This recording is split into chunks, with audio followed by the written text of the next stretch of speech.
안녕하세요. 신용 좋은 사람들의 신용상담사입니다. 이번 영상에서는 신용 좋은 사람들 홈페이지에서 제공하는 무료 채무조정 진단 서비스를 통해 전세 보증금 대출이 있는 상태에서 개인 워크아웃 진행이 가능한지에 대해 알아보도록 하겠습니다. 영상에 앞서 미리 말씀드리자면 개인 워크아웃 진행이 가능하며 전세 보증금 대출 종류에 따라 상황이 달라집니다. 채무자의 상황을 간략히 알아보겠습니다. 일단 전세 보증금 대출의 종류에 따라 두 가지 경우로 나뉘게 됩니다. 첫 번째로 전세 보증금 대출에 채권 양도 또는 질권 설정이 된 경우를 보겠습니다. 채무자의 무담보 채무는 원금 5,300만원과 이자 200만원으로 총액 5,500만원입니다. 그 중에 D대부의 채무는 매각된 채무입니다. 채권 양도 또는 질권 설정이 된 전세 대출의 경우 담보 채무로 간주하며 이 은행에 8천만원이 있습니다. 재산은 채무자 명의 임대주택 보증금 1억 2천만원에서 채권 양도 및 질권 설정이 되어 있는 전세 보증금 대출 8천만원을 차감한 4천만원입니다. 채무자 가족 관계는 본인과 배우자, 미성년 자녀 2명이 있는 4인 가구입니다. 채무자의 소득은 월 320만원이며 서울에 거주하고 있습니다. 두 번째로 전세 보증금 대출이 채권 양도 및 질권 설정이 안 된 신용대출인 경우를 보겠습니다. 앞의 경우와 다르게 채무자의 무담보 채무에 전세 대출이 포함됩니다. 따라서 채무자는 무담보 채무만 있으며 원금 1억 3,300만원과 이자 200만원으로 총액 1억 3,500만원입니다. 재산도 앞의 경우와 다르게 산정이 됩니다. 채무자 명의 임대주택 보증금 1억 2천만원이 그대로 재산으로 산정되었습니다. 채무자 가족 관계는 앞과 동일합니다. 이제 채무조정 진단을 진행해 보겠습니다. 첫 단계로 소득과 부양가족 정보를 작성하겠습니다. 채무자는 근로소득자로 근로소득란에 320만원을 적어 넣습니다. 그 다음 부양가족을 체크하면 됩니다. 이번 채무자는 4인 가구이지만 미성년 자녀들만 부양가족으로 인정받을 수 있습니다. 2인의 체크를 합니다. 주민등록상 거주지향은 채무자의 현재 거주지인 서울을 체크하겠습니다. 이제 다음 단계로 진행하겠습니다. 다음 단계는 채무내역 작성입니다. 우선 최장연체기간을 체크합니다. 최장연체기간은 신용회복위원회 워크아웃 신청 조건 중 하나로 개인 워크아웃은 연체가 90일 이상이어야 신청 가능합니다. 이번 채무자는 A카드가 4개월 연체된 상태이므로 90일 이상으로 체크합니다.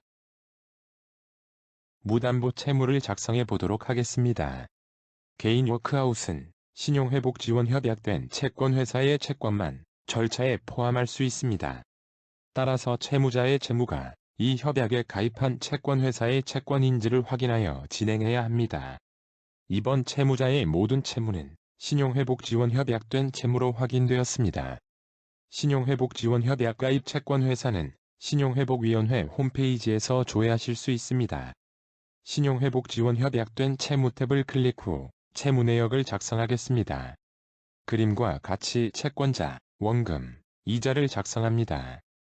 매각 또는 장기 연체는 채권이 매각된 경우 또는 1년 이상 장기 연체된 경우 클릭하여 체크하며 대출 시기는 6개월 이내 대출한 채무인 경우 클릭하여 체크합니다.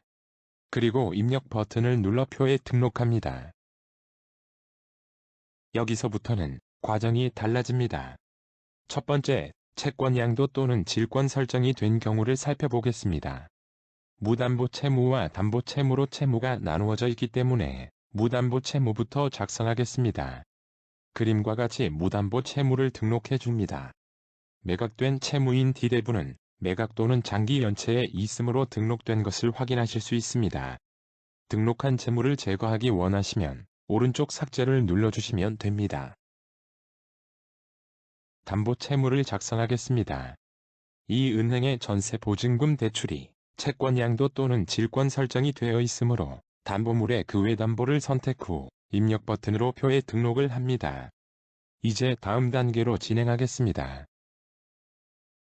재산 작성 항목입니다. 영상 속 그림을 보면 배우자 재산 항목이 있는 것을 보실 수 있습니다. 배우자 재산은 개인 회생에서 평가 항목입니다. 이번 채무자는 배우자 재산은 없고 본인 재산만 있으므로 본인 재산항을 선택하고 작성을 시작합니다. 채권 양도 또는 질권 설정된 보증금이기에 해당 대출금을 전체 보증금에서 차감한 주택임차 보증금 4천만 원을 입력합니다. 소재지인 서울을 체크하고 공동 명의가 아니므로 그대로 입력 버튼으로 표에 등록합니다. 이제 진단 결과를 살펴보겠습니다. 개인 워크아웃 진단 결과입니다. 우선 개인 워크아웃은 변제 기간이 최장 8년까지 연장될 수 있습니다. 개인 워크아웃에서는 무담보 채무와 담보 채무를 따로 다루고 있습니다.